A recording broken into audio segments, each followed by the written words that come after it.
هو ايه اللي حصل في عزبة النخل؟ حالة من الحزن الكبير بسبب اللي عمله اتوبيس من غير فرامل، واللي كان السبب في رحيل ناس كتير واصابات كتيرة. الاتوبيس اللي كان السبب في حالة من الحزن الكبير كان حديث الناس. بس يا ترى ايه اللي عمله؟ وايه حكاية المجنون اللي وقع الميني باص من اعلى الكوبري؟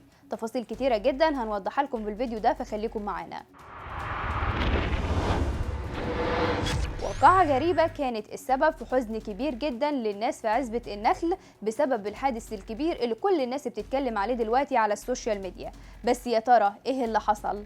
اللي حصل وفقا للي قالوا شهود عيان ان في اتوبيس مسرع جدا كان نازل من كوبري عزبة النخل، واللي بيتقال ان هو بدون فرامل تقريبا كده، وده اللي خلى السواق ما كانش قادر ان هو يسيطر عليه علشان يكون مصيره ان هو يدخل في شارع التوفيقية والسوق ويبهدل الناس.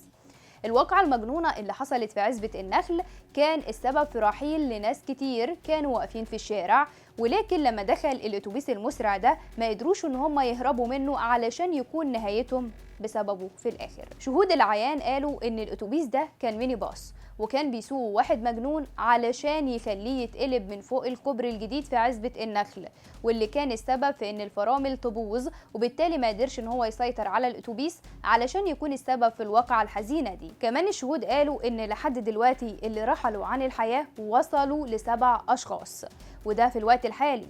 مش بس كده، كمان في 6 أشخاص أصيبوا بعد ما صدمهم الأتوبيس في شارع ترعة التوفيقية بمنطقة عزبة النخل بالقاهرة. أجهزة الأمن بالقاهرة تلقت إخطار من غرفة عمليات شرطة النجدة بتلقيها بلاغ من الخدمات الأمنية بشارع الترعة بمنطقة عزبة النخل عن الواقعة دي علشان تتنقل على طول أو يروحوا كمان رجال الأمن لمكان الواقعة. بالفحص اتضح إن الأتوبيس نزل من أعلى الكوبري الجديد بمنطقة عزبة النخل وصدم الناس بشارع ترعة التوفيقية في الوقت اللي نقلت فيه كمان سيارات الإسعاف المصابين لتلقي العلاج، وكمان تم ضبط مالك الأتوبيس وهو السواق المجنون اللي كان سبب في اللي حصل. في نفس الوقت فرضت قوات الأمن كردون أمني على المكان اللي حصل فيه الواقعة، وبلغت كمان النيابة العامة اللي انتقلت كمان للمكان للتحقيق في الواقعة بعد ما حققت الشرطة كمان مع كل الناس وسمعوا لشهود العيان اللي هربوا من السواق المجنون.